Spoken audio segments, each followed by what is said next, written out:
ورنہ عصر حاضر کے فراڈیوں کو دیکھ کر نا، جو مذہب کے نام پہ فراڈ کرتے ہیں، بندہ بہت کچھ سوچتا ہے، بندہ بہت خطرناک چیزیں اس کے ذہن میں آ جاتی ہیں۔ پر اگر کوئی سہارا ملتا ہے تو وہ سرکار کی ذات گرامی سے ملتا ہے، سرکار کے صحابہ کے رویوں سے ملتا ہے، اہل بیت اطہار کے رویوں سے ملتا ہے۔ ایک ہمارے صاحب کہتے تھے کہ میرے لیے خانہ کعبہ کھولا گیا، اور تیرے لیے نہیں کھولا گیا، پاکستان کے لیے کھولا گیا، اب جانا میں دیکھتا ہوں تیرے لیے کون کھولتا ہے بیت اللہ کا دروازہ۔ اگر ایک ہمارا کوئی پی ایم جاتا ہے، کوئی جاتا ہے باہر، اس کو کوئی گفٹ دیتے ہیں، اس کی ذات کو گفٹ نہیں دیتے، گفٹ ملک کے ہوتے ہیں، ریاست کے ہوتے ہیں۔ تو مراد یہ ہے کہ جب بھی کوئی بندہ معاملہ کرے نا، طے کر لے چیز کو۔ وقت کی کڑوی باتیں بعد میں بڑی مٹھاس لاتی ہیں،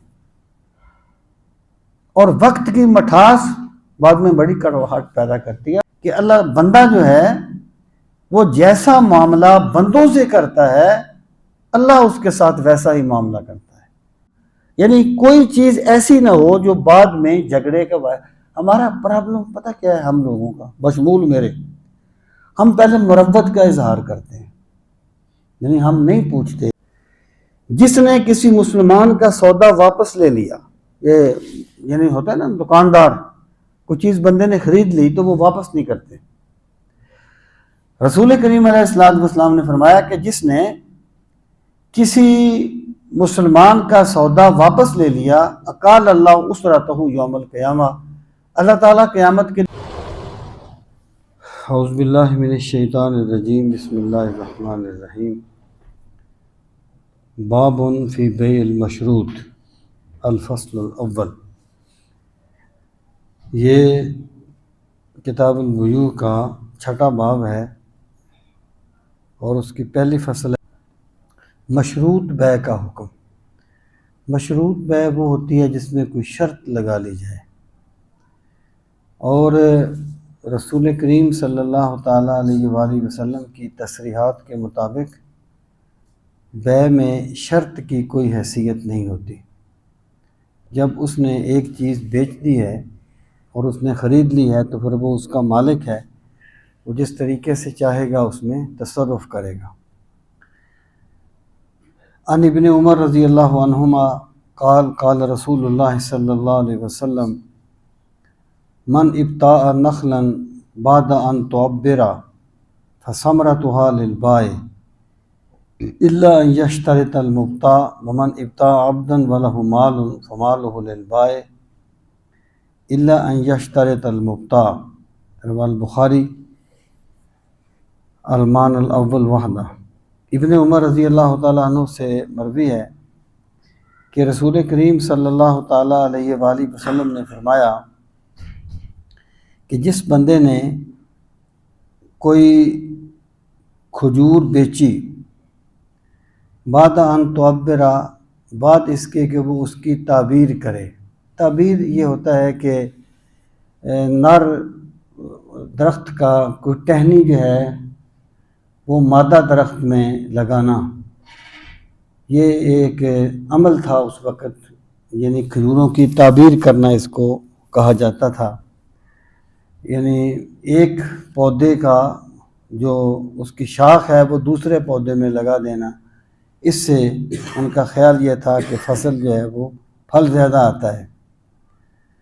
تو آپ نے فرمایا کہ جس نے کوئی کھجور بیچی تعبیر کرنے کے بعد ثمرتها للبائع، تو اس کا جو پھل ہوگا وہ بیچنے والے کے لیے ہوگا۔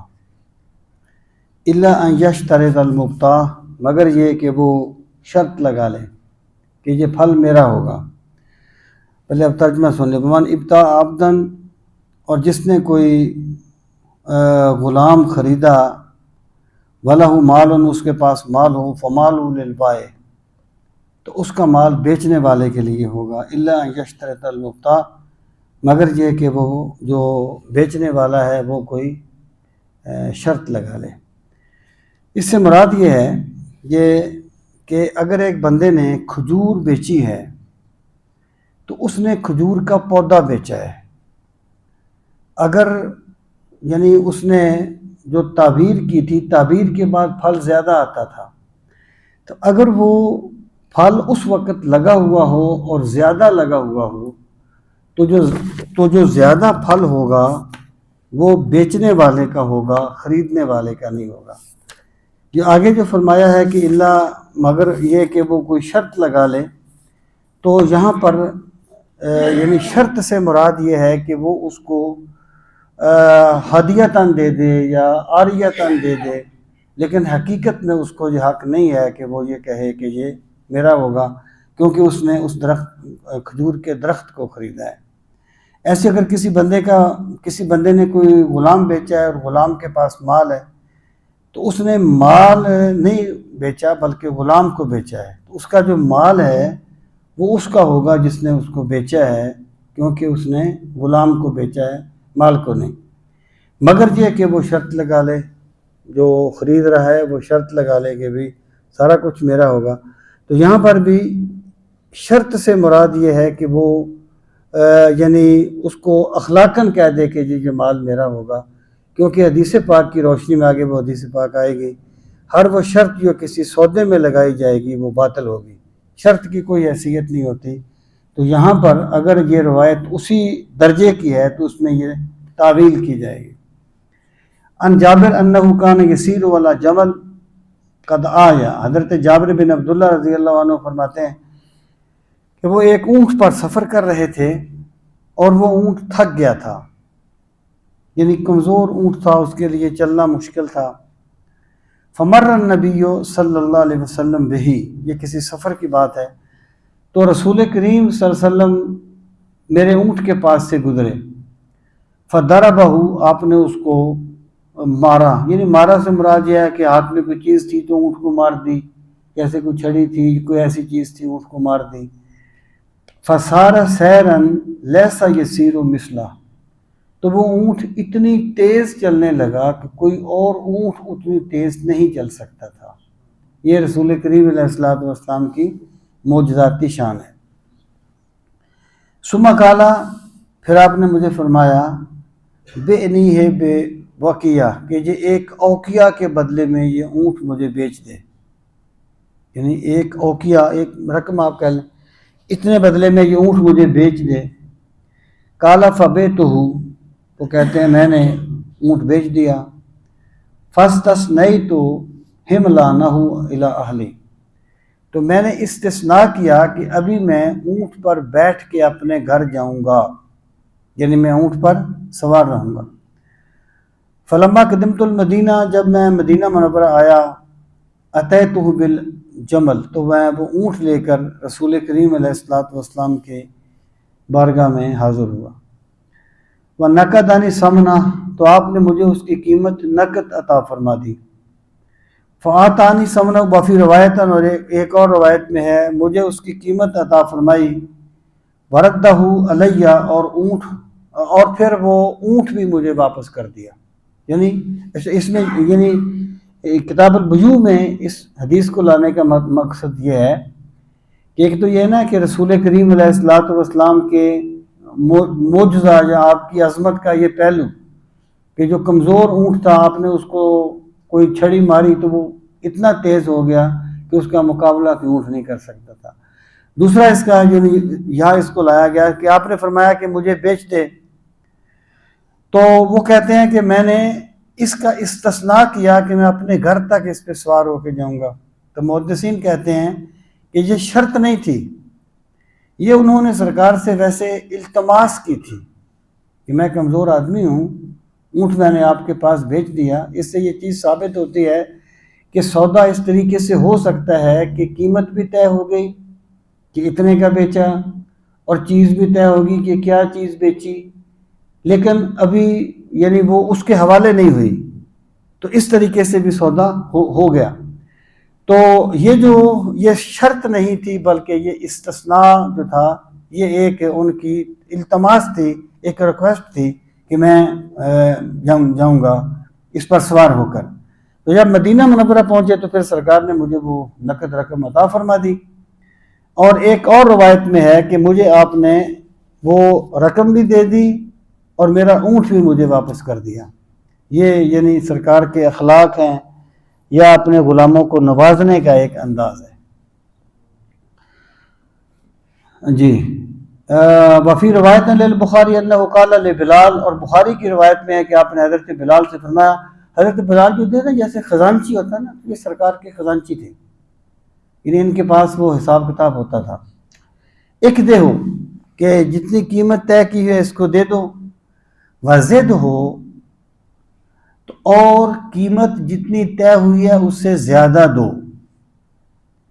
فآتا ہو تو حضرت بلال نے مجھے رقم دی، وزادہ قیراتن، اور ایک قیرات جو ہے وہ زیادہ دیا۔ اس سے یہ چیز ثابت ہوتی ہے کہ اگر مروتاً کسی کو زیادہ دے دیا جائے تو یہ بھی رسول کریم علیہ الصلوۃ والسلام کی سنت ہے۔ ان عائشہ رضی اللہ تعالیٰ عنہ قالت جاءت بریرہ، عائشہ کہتی ہیں کہ حضرت بریرہ ایک لونڈی ہیں حضرت عائشہ کی، یہ پہلے یعنی لونڈی تھی کسی اور کی، تو یہ آئیں فقالت، اور کہنے لگی انی کاتبت علی 9 اواق، کہ میں نے 9 اوقیہ پر مکاتبت کی ہے۔ یہ مکاتبت یہ ہوتی تھی کہ آقا جو تھا وہ غلام سے کہتا تھا کہ تو مجھے اتنے پیسے دے دے تو آزاد ہے۔ جیسے حضرت سلمان فارسی کے بارے میں آپ سنتے رہتے ہیں کہ ان کا جو اس نے کہا تھا کہ آپ مجھے اتنے کھجور کے درخت لگا دیں تو میں آپ کو آزاد کر دوں گا، یہ مکاتبت ہے۔ تو اس نے کہا کہ میں نے 9 اوقیہ کے بارے میں مکاتبت کی ہے، وفی کل عام وقیہ، ہر سال میں نے 1 اوقیہ جو ہے وہ اس کے مالکوں کو، اپنے مالکوں کو دینا ہے۔ فَأَعِینِینِی، پس آپ میری مدد کریں تاکہ میں یہ اپنی مکاتبت جو ہے یہ کر سکوں۔ فقالت عائشہ، حضرت عائشہ رضی اللہ تعالی عنہ نے فرمایا کہ ان احب اہلک ان اعدھا لہم عدۃ واحدہ وآتک کہ اگر تیرے جو مالک ہیں وہ اس چیز کو پسند کریں تو میں تمہیں 1 مرتبہ ہی 9 اوقیہ دے دیتی ہوں، تاکہ تو انہیں دے کے آزاد ہو جائے، کہ تو نے ہر سال 1 اوقیہ دینے کی شرط لگائی ہے، اس سے آزاد ہو جا، اور 1 اوقیہ میں تجھے 9 اوقیہ اکٹھا دے دوں۔ فالتو، میں ایسا کر دیتی ہوں، وَيَكُونُ وِلَاؤُكَ لی، لیکن اس کی ولا جو ہے وہ میرے لیے ہوگی۔ ولا کہتے تھے کہ ایک غلام ہے، اگر وہ مر گیا ہے تو اس کے پاس جو مال ہے، اب تو وہ آزاد ہو گیا ہے نا غلام، تو اس کا مال ہے، تو مال کو اس کی ولا کہا جاتا تھا، جیسے اب میراث کہہ دیتے ہیں، اس کی یعنی اس کو اس کی ولا کہتے تھے۔ تو حضرت عائشہ نے کہا کہ اس کی ولا جو ہے وہ میرے لیے ہوگی، لیکن میں اتنے 9 اوقیہ جو ہے وہ تمہیں دے دیتی ہوں، آپ اس کو دے کے آزاد ہو جائیں۔ فذهبت الى اہلہا، یا فذهبت الى اہلہا، وہ جو لونڈی تھی وہ اپنے مالکوں کے پاس گئی، فابوا، انہوں نے انکار کر دیا، الا ان یکون الولاء لہم، مگر یہ کہ ولا ان کے لیے ہوگی۔ انہوں نے کہا کہ تم اتنے اوقیہ دے کے آزاد ہو جاؤ، لیکن تمہاری ولا پھر بھی ہماری ہوگی۔ اب جب تمہیں قیمت دے دی ہے، کسی نے اس کو آزاد کروایا ہے، تو ولا سے تمہارا کیا تعلق ہے؟ انہوں نے کہا ولا ہماری ہوگی۔ فقال رسول اللہ صلی اللہ علیہ وسلم، تو رسول کریم علیہ الصلوۃ والسلام نے فرمایا، خذیہا واتقیہا، کہ اس کو لے لو اور اس کو آزاد کروا دو۔ یعنی حضرت عائشہ صدیقہ رضی اللہ تعالی عنہ نے 9 اوقیہ چاندی دے کر اس کو آزاد کروا دیا رسول کریم علیہ الصلوۃ والسلام کے حکم سے۔ ثم قام رسول اللہ صلی اللہ علیہ وسلم فی الناس، پھر سرکار لوگوں میں کھڑے ہوئے، فحمد اللہ، آپ نے اللہ کی حمد بیان کی، واسنا علیہ، اللہ کی ثنا بیان کی، ثم قال، پھر فرمایا، اما بعد فما بال رجال یشترطون شروطا لیس فی کتاب اللہ، ان لوگوں کا کیا حال ہوگا جو ایسی شرطیں رکھتے ہیں جو اللہ کی کتاب میں نہیں ہیں۔ ما کان من شرط لیس فی کتاب اللہ فہو باطل، اور ہر وہ شرط جو اللہ کی کتاب میں نہ ہو وہ باطل ہے۔ یعنی اس سے مراد یہ ہے کہ جو بھی شرط تم اپنے پاس سے رکھتے ہو اس کی سودے میں کوئی حیثیت نہیں ہوگی، وہ باطل ہوگی۔ وَإِنْ كَانَ مِئَةُ شرط، اگرچہ وہ 100 شرطیں رکھ لے، فَقَضَاءُ اللَّهِ حق احق، اللہ کی جو قضا ہے، جو اللہ کا جو فیصلہ ہے وہ تمہارے فیصلے سے زیادہ حقدار ہے، زیادہ ماننے کے لائق ہے۔ وَشَرْطُ اللَّهِ اوثق، اور اللہ کی شرطیں زیادہ قابل اعتماد ہیں۔ وَإِنَّمَا الْوِلَاءُ لِمَنْ آتَاكَ، ولا اس کے لیے ہوگی جو اس کو آزاد کرے گا۔ وعن ابن عمر رضی اللہ تعالی عنہ قال نہا رسول اللہ صلی اللہ علیہ وسلم عن بیع الولاء وعن بیع ہبتہ، کہ رسول کریم صلی اللہ علیہ وسلم نے ولا کو بیچنے سے منع کر دیا اور اس کا ہبہ کرنے سے منع کر دیا۔ یعنی ایک بندہ یہ کہے کہ جی اس غلام کو میں نے آزاد کیا تھا، اب اس کے پاس ایک اونٹ ہے، تو وہ اونٹ میں تمہیں اتنے میں بیچتا ہوں، تو کیسے بیچے گا؟ تیری ملکیت میں ہی نہیں ہے۔ یا وہ کہے کہ وہ چیز میں تمہیں ہبہ کرتا ہوں، وہ کیسے ہبہ کرے گا؟ وہ اس کا مالک ہی نہیں ہے۔ تو رسول کریم علیہ السلام نے ولا کو بیچنے سے اور اس کا ہبہ کرنے سے منع فرما دیا۔ وعن مخلد بن خفاف قال ابتعت غلاما، یہ کہتے مخلد کہتے ہیں کہ میں نے ایک غلام خریدا، فاستغللتہ، اور میں نے اس کی کمائی لے لی، یعنی غلام تھا، اس نے کوئی کام کیا، اس کو جو اجرت ملی، ظاہر ہے وہ مالک کی ہوتی ہے، تو میں نے وہ لے لی۔ ثم ظہرت منہ علی عیب، پھر مجھ پر اس کا ایک عیب ظاہر ہوا کہ غلام جو ہے میں اس کے ایک عیب سے واقف ہوا۔ فخاصمت فیہ الی عمر بن عبد العزیز فقضى لی بردہ، تو میں نے یہ اپنا جو مقدمہ تھا یہ حضرت عمر بن عبد العزیز کے پاس پیش کیا۔ فقضى لی بردہ، تو انہوں نے فیصلہ کیا کہ تم اس غلام کو واپس کر دو، کیونکہ اس میں عیب ہے جو مالک نے نہیں بتایا، بیچنے والے نے، اس لیے تم اسے واپس کر دو۔ وقضى علیہ بردہ، ہاں وقضى علیہ برد غلتہ، انہوں نے فیصلہ کیا کہ اس غلام سے تم نے جو پیسے لیے ہیں نا وہ بھی واپس کر دو اور غلام بھی واپس کر دو۔ فأتیت عروہ، یہ کہتے ہیں میں عروہ کے پاس آیا۔ عروہ جو تھے نا یہ ایک حضرت عائشہ صدیقہ رضی اللہ تعالی عنہ کے کوئی عزیز تھے، بہت سی روایات ہم سے کرتے ہیں، یہ تابعی ہیں۔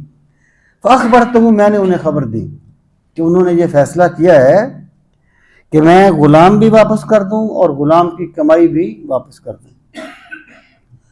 فقال اروح الیہ العشیہ، کہ میں شام کے وقت عمر بن عبد العزیز کے پاس جاؤں گا۔ تو فاخبرہ، انہوں نے ان کو خبر دی، ان عائشہ اخبرتنی، کہ حضرت عائشہ نے مجھے خبر دی تھی، ان رسول اللہ صلی اللہ علیہ وسلم قضا فی مثل ھذا، کہ ایسا ایک مقدمہ رسول کریم علیہ الصلوۃ والسلام کی بارگاہ میں پیش ہوا تھا، کہ ایسا ہی کہ غلام جو تھا وہ خرید لیا، غلام نے کچھ کمایا، وہ مالک نے لے لیا خریدنے والے نے، بعض میں یعنی ظاہر ہوا کہ غلام میں یہ عیب ہے، ایسا ہی ایک مقدمہ سرکار کی بارگاہ میں پیش ہوا تھا۔ فی مثل ھذا اخبرتنی ان رسول صلی اللہ علیہ وسلم قضا فی مثل ھذا، تو سرکار نے ایسے ہی مقدمے کے بارے میں فیصلہ فرمایا تھا، ان الخراج بالضمان، کہ وہ جو اس کی کمائی ہوگی نا، غلام نے کچھ کھایا پیا بھی تو ہوگا نا، اس پر کچھ اخراجات بھی تو ہوئے ہوں گے نا، تو وہ جو کمائی ہے وہ اخراجات کے بدلے میں وہی بندہ رکھے گا جس نے غلام کو واپس کر دیا ہے، یعنی خریدنے والا اس کی کمائی رکھ لے گا، کیونکہ غلام کے اخراجات کے بدلے میں، اور قیمت جو ہے وہ اس کو دے دے گا اور غلام واپس لے لے گا۔ فراح الیہ عروہ فقضى لی ان آخذ الخراج من الذی قضى بی علیہ لہ، تو یعنی صبح کے وقت حضرت عروہ نے مجھے یہ بات بتائی، تو انہوں نے میرے لیے فیصلہ کیا کہ میں خراج لے لوں اس بدلے میں کہ جو غلام کے اخراجات ہیں اس کے بدلے میں خراج لے لوں اور غلام اس کو واپس کر دوں۔ عن عبداللہ بن مسعود قال قال رسول صلی اللہ علیہ وسلم اذا اختلف البیعان فالقول قول البائع والمختار بالخیار۔ اچھا، اس کے بارے میں ایک بڑے مشہور یعنی ایک اصول ہے کہ اذا اختلف البیعان، جب خریدنے والے میں اور بیچنے والے میں اختلاف ہو جائے، قیمت کا اختلاف ہو گیا، وہ کہے جی میں نے تو اتنی قیمت پر جو چیز بیچی تھی، یا کسی اور چیز کے بارے میں اختلاف ہو جائے، وہ جو رسول کریم علیہ الصلوۃ والسلام نے فرمایا کہ البینۃ علی المدعی والیمین علی من انکر، کہ جو دعویٰ کرتا ہے اس پر گواہ لازم ہوگا، دعویٰ کرنے والے پر گواہ لازم ہوگا، اور اگر وہ گواہ نہ لا سکے تو پھر دوسرا بندہ جو ہے وہ قسم کھائے گا۔ اگر وہ یعنی گواہ نہیں لا سکا اور اس نے قسم کھا لی تو فیصلہ جو ہے وہ اس کے حق میں ہوگا، دوسرے کے حق میں ہوگا۔ اگر دونوں نے قسم کھا لی تو پھر سودے کو باطل کر دیا جائے گا، پھر قاضی جو ہے اس سودے کو ختم کر دے گا۔ تو یہاں پر بھی وہی بات ہے، اذا اختلف البیعان، جب ان کا اختلاف ہو جائے، فالقول قول البائع، تو بائع کا قول ہوگا، یعنی بائع کا قول کسی دلیل کے ساتھ ہوگا، والمبتاع بالخیار، اور اگر ایسا نہ ہو تو پھر خریدنے والے کو اختیار ہوگا کہ وہ اس کو رکھے یا اس کو باطل کر دے۔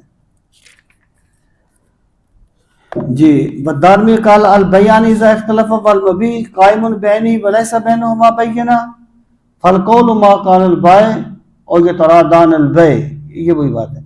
عن ابی ہریرہ رضی اللہ تعالیٰ عنہ قال رسول اللہ صلی اللہ علیہ وسلم من اقال مسلما اقال اللہ اسرتہ یوم القیامہ، جس نے کسی مسلمان کا سودا واپس لے لیا، یہ یعنی ہوتا ہے نا دکاندار، کوئی چیز بندے نے خرید لی تو وہ واپس نہیں کرتے، رسول کریم علیہ الصلوۃ والسلام نے فرمایا کہ جس نے کسی مسلمان کا سودا واپس لے لیا، اقال اللہ اسرتہ یوم القیامہ، اللہ تعالیٰ قیامت کے دن اس کی تنگیاں دور کر دے گا، اس کی مشکلات کو آسان کر دے گا۔ یعنی ایک تو یہ ہے نا کہ اس نے جب ایک سودا خریدا ہے تو اس نے کہا کہ بھی میں گھر دکھاؤں گا، یعنی ابھی مشروط ہے، یعنی ابھی وہ فائنل نہیں ہوا، یہ تو الگ بات ہے۔ ایک بات یہ ہے سودا اس نے خرید لیا، اس نے بیچ دیا، اب وہ گھر میں گیا تو اس نے سوچا کہ اس کو کہیں پیسوں کی ضرورت پڑ گئی، اب وہ کہتا ہے کہ جی میں چلو وہ سودا واپس کر دیتا ہوں، اپنے پیسے لے لیتا ہوں، اس کو پیسوں کی ضرورت ہے، تو اس میں پھر اخلاقیات آ جاتی ہیں۔ یعنی اگرچہ قانونی طور پر سودا ہو گیا ہے، چیز ڈن ہو گئی ہے، لیکن ایک اخلاقی پہلو ہوتا ہے کسی بھی چیز کا، تو اسلام یہ کہتا ہے کہ معاملات میں اخلاقیات کو فراموش نہیں کرنا چاہیے، اور بندے کی ایمان کا پتہ ہی اس کی اخلاقیات سے چلتا ہے۔ یعنی اگر ایک بندہ جو ہے وہ بڑا قانون کا بڑا پابند ہے لیکن اخلاقی طور پر زیرو ہے، تو دراصل اسلام اس کے دل میں نہیں اترا۔ تو آپ نے فرمایا کہ جو بندہ اس طریقے سے کرے گا تو اللہ تعالیٰ قیامت کے دن اس کی مشکلات آسان فرمائے گا۔ اور یہ اللہ تعالیٰ کا ضابطہ ہے کہ اللہ بندہ جو ہے وہ جیسا معاملہ بندوں سے کرتا ہے اللہ اس کے ساتھ ویسا ہی معاملہ کرتا ہے۔ اگر بندہ یہ چاہے کہ میرا خدا مجھے معاف کر دے تو بندے کو چاہیے کہ وہ لوگوں کی غلطیوں کو معاف کر دے۔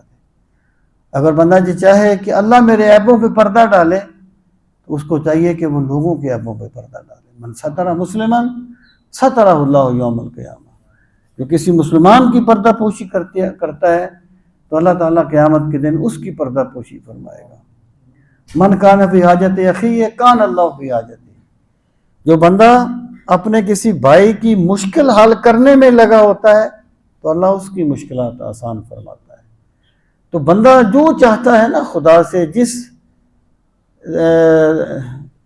چیز کی توقع کرتا ہے اللہ سے، اسے چاہیے کہ وہ اللہ کے بندوں کے ساتھ ویسا ہی معاملہ کرے، قانون جو بھی ہو۔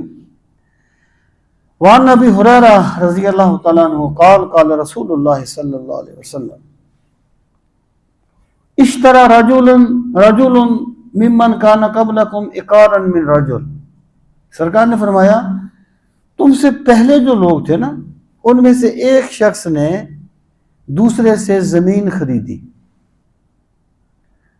فوجد الذی اشترى العقار فی عقارہ جرۃ فیہا ذہب، جس نے زمین خریدی تھی اس کو زمین میں ایک گڑھا سا محسوس ہوا اور اس گڑھے میں اس کو سونا ملا. یعنی اس نے زمین خریدی تھی، اس میں ایک گڑھا تھا اور گڑھے میں سونا تھا. فقال له الذی اشترى العقار، تو خریدنے والے نے اس سے کہا قد ذهبك عنی، خود ذهبك عنی، وہ خریدنے والے نے کہا وہ سونا نکلا نا اس سے، تو وہ سونا لے کے بیچنے والے کے پاس آ گیا. کہنے لگا خود ذهبك، اپنا سونا لے لے مجھ سے. انما اشتریت العقار، میں نے تو زمین خریدی تھی. ولم ابت منک الذهب، میں نے تو اس سے سونا نہیں، تجھے میں نے سونا نہیں بیچا تھا، میں سونا نہیں خریدا تھا، میں نے تو اس سے زمین خریدی تھی، اس لیے تو اپنا سونا واپس لے لے. فقال بھائی، اس بیچنے والے نے کہا، بائع الارض، زمین کے بیچنے والے نے، انما بعتک الارض، میں نے زمین بیچ دی تھی، وما فیہا، اور جو کچھ زمین میں تھا وہ بھی بیچ دیا تھا. یعنی خریدنے والا یہ کہتا ہے کہ میں نے تم سے زمین خریدی، سونا نہیں خریدا تھا، اور بیچنے والا کہتا ہے میں نے تجھے زمین بیچ دی تھی اور جو کچھ زمین میں تھا وہ بھی بیچ دیا تھا. اب آپ یعنی اس کو بیان سرکار نے فرمایا اس لیے کہ لوگوں کی امانت داری کو سمجھا جائے کہ اس طرح کے لوگ بھی تھے. تو انما بعتک الارض وما فیہا فتحاکما الی رجل، تو ان کا جھگڑا ہو گیا، وہ دونوں فیصلہ کروانے کے لیے چلے گئے ایک آدمی کے پاس. دیکھیں بات کو سمجھنے کے لیے نا اس کا پس منظر سمجھنا بڑا ضروری ہوتا ہے. اس سے ہمارے اتنی باتیں حل ہو سکتی ہیں کہ شاید کتابوں کی دنیا میں حل نہ ہو. جھگڑا ہمیشہ نفرت کی بنیاد پر نہیں ہوتا، کبھی کبھی جھگڑا محبت کی بنیاد پر بھی ہوتا ہے. یعنی ایک بوڑھی ماں ہے، وہ برتن دھونے کے لیے کھڑی ہو گئی ہے، اس کی بیٹی اسے ڈانٹتی ہے کیوں برتن دھوتی ہے. اب بظاہر تو جھگڑا ہے نا، لیکن حقیقت میں جھگڑا نہیں ہے، یہ محبت کی بات ہے. یعنی اگر پس منظر کو دیکھا جائے گا تو پھر لفظوں کی حقیقت جو ہے نا وہ خود بتائے گی کہ ہمارا مقصود کیا ہے. تو اب انہوں نے جھگڑا کیا. وہ جو آتا ہے نا حضرت ابراہیم علیہ الصلوۃ والسلام کے بارے میں کہ حضرت ابراہیم جو تھے نا وہ اپنے رب سے جھگڑے. تو جھگڑنے سے مراد یہ نہیں ہے کہ جیسے وہ یعنی ایسا جھگڑا جو نفرت کی بنیاد پر ہوتا ہے، یہ جھگڑا محبت کی بنیاد پر تھا. اللہ کے خلیل تھے، انہیں اللہ تعالیٰ کی ذات پر جو اعتماد تھا اور جو ایک تعلق تھا، اس تعلق کی بنیاد پر انہوں نے کہا یا اللہ اس قوم بستی کو تباہ کر دے گا جس میں اتنے بندے مومن ہیں. تو یہ یعنی جھگڑا اس نوعیت کا تھا. تو وہ دونوں اپنا جو جھگڑا لے کر چلے گئے ایک آدمی کے پاس. فقال الذی تحاکما الیہ، تو جس شخص کے پاس وہ گئے تھے اس نے کہا الکما ولد، کیا تمہاری کوئی اولاد ہے؟ فقال احدہما، ان میں سے ایک نے کہا لی غلام، میرا ایک بیٹا ہے. یہ غلام کا معنی بیٹا بھی ہوتا ہے، میرا ایک بیٹا ہے. وقال آخر لی جاریہ، دوسرے نے کہا میری ایک بیٹی ہے. فقال، اس نے کہا انکحوا الغلام الجاریہ، بیٹی اور بیٹے کا آپس میں نکاح کر دو. وانفقوا علیہما منہ وتصدقوا، اور اس سونے کو ان پر خرچ کرو اور اس میں سے صدقہ کرو.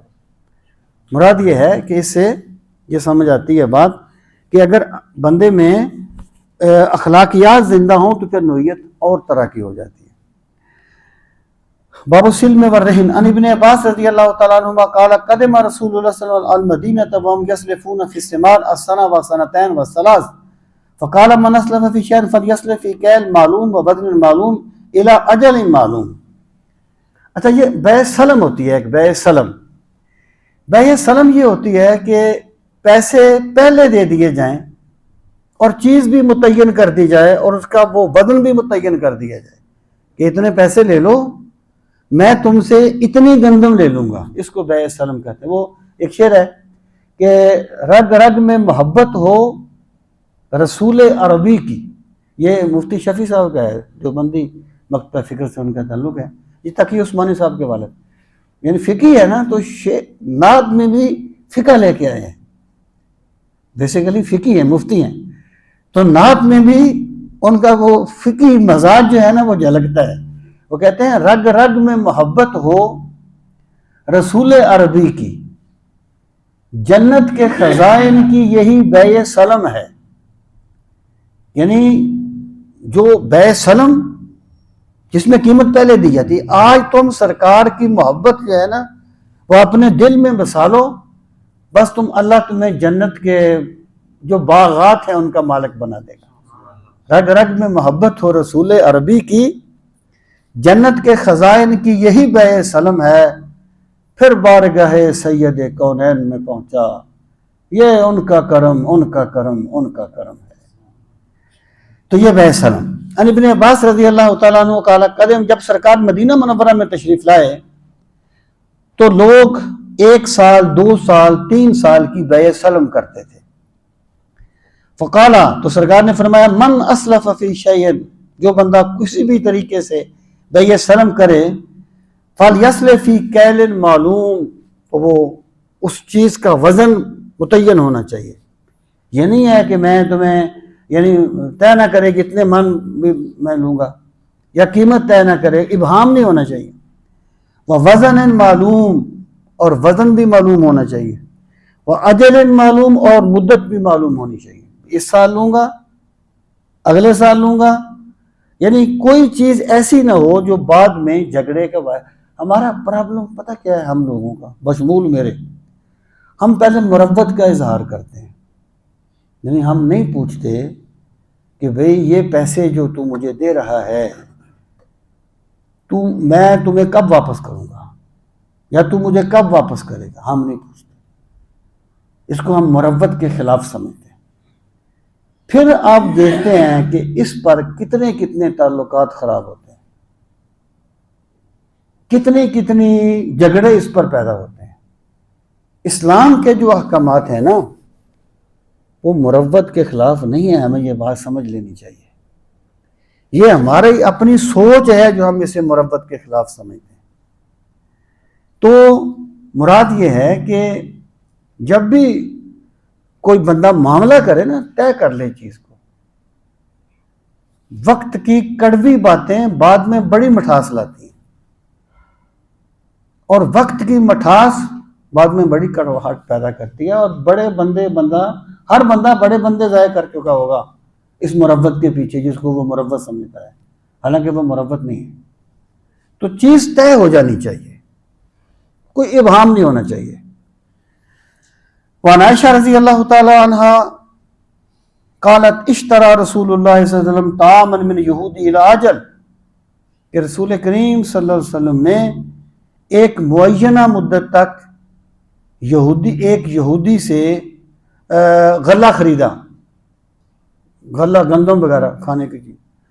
وَرَهَنَهُ دِرْعًا لَهُ مِنْ حَدِيدٍ، اور آپ نے اپنی لوہے کی زرہ اس کے پاس رہن رکھ دی، رہن جس کو مارٹگیج کہتے ہیں۔ رہن کیا ہے کہ بھئی یہ چیز ہے، میں ضمانت کے طور پہ تمہارے پاس یہ چیز رکھتا ہوں، تو رہن بھی جائز ہے۔ تو سرکار نے یہودی سے خریدا اور اس کے پاس رہن کے طور پہ کیا رکھا، وہ زرہ رکھی۔ وعنہا، اور انہی سے مروی ہے، توفی یا رسول، قالت، وہ کہتی ہیں توفی یا رسول اللہ صلی اللہ علیہ وسلم وَدِرْعُهُ مَرْهُونَةٌ عِنْدَ يَهُودِيٍّ بِثَلَاثِينَ صَاعًا مِنْ شَعِيرٍ۔ یہ ہے سرکار کی عظمت کی اتنی بڑی دلیل جس کو ہم سمجھ نہیں سکتے۔ یعنی آپ یقین جانیں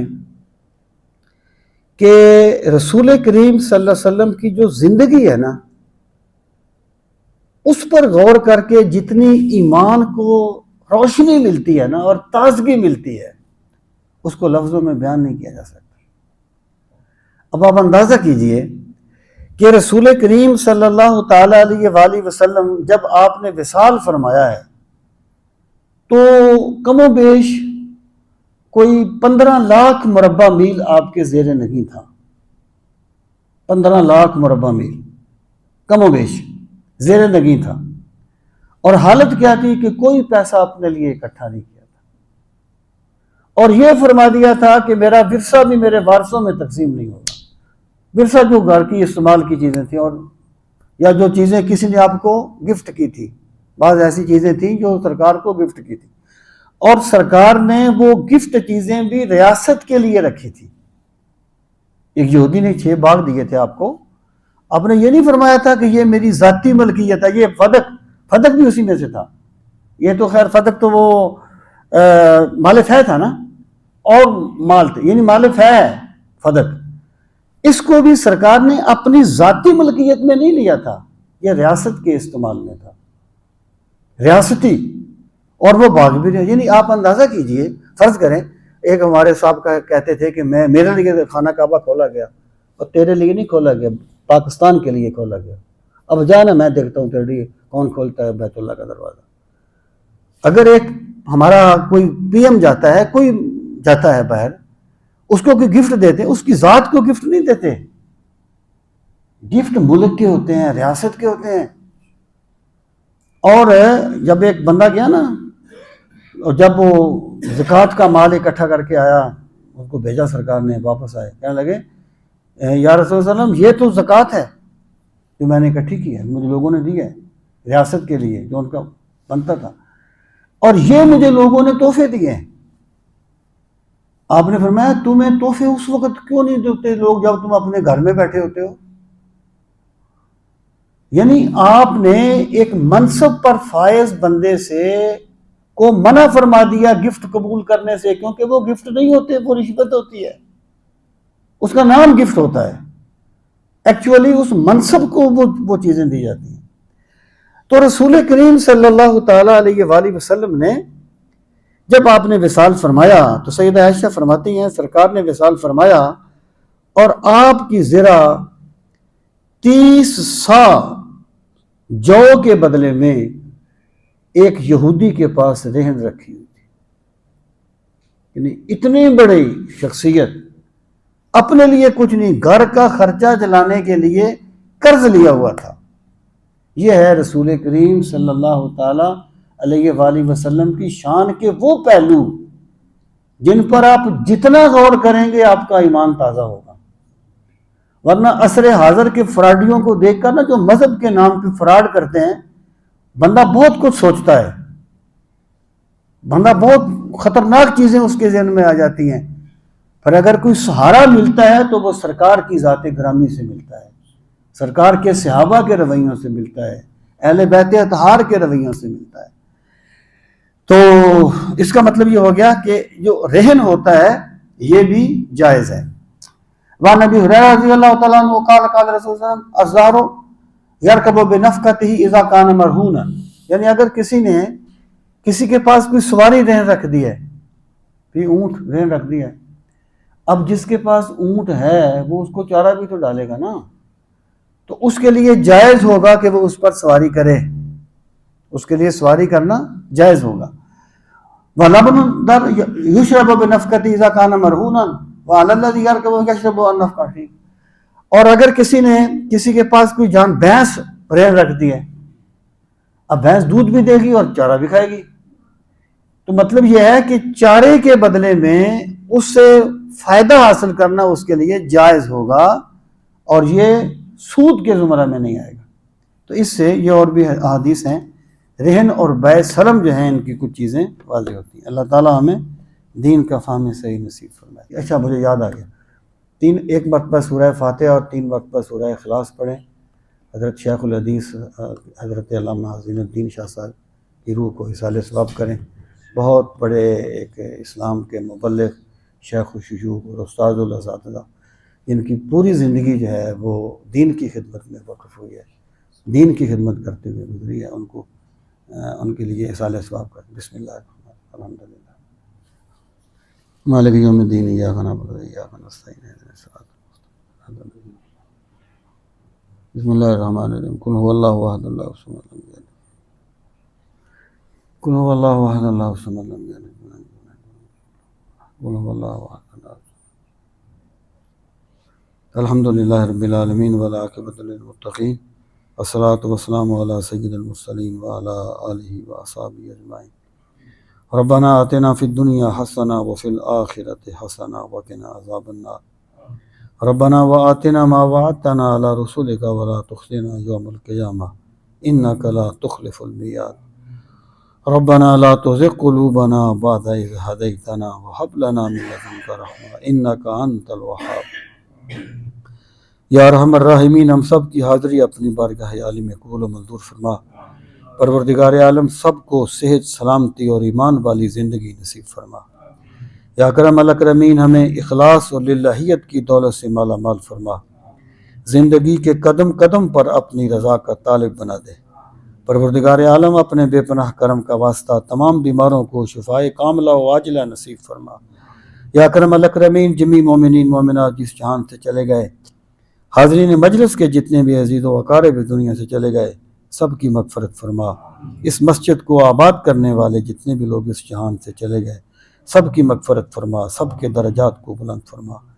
پروردگار عالم بالخصوص حضرت شیخ الحدیث و تفسیر حضرت علامہ حسین الدین شاہ صاحب کے درجات کو بلند فرما۔ میرے مالک انہیں فردوس بری میں اعلیٰ مقام نصیب فرما، انہیں اپنے انبیاء و صلحاء و شہداء کی معیت نصیب فرما۔ یا کرم الاکرمین جو ہم نے سورہ فاتحہ سورہ اخلاص پڑھی ہے، نبی کریم علیہ السلام کے توسل سے تمام انبیاء صدیقین شہداء صالحین کے توسل سے ان کا اس کا ثواب حضور شاہ صاحب قبلہ کی روح پرفتوح کو پیش کرتے ہیں، قبول فرما۔ پروردگار عالم ان کے فیض کو تا قیامت جاری و ساری فرما۔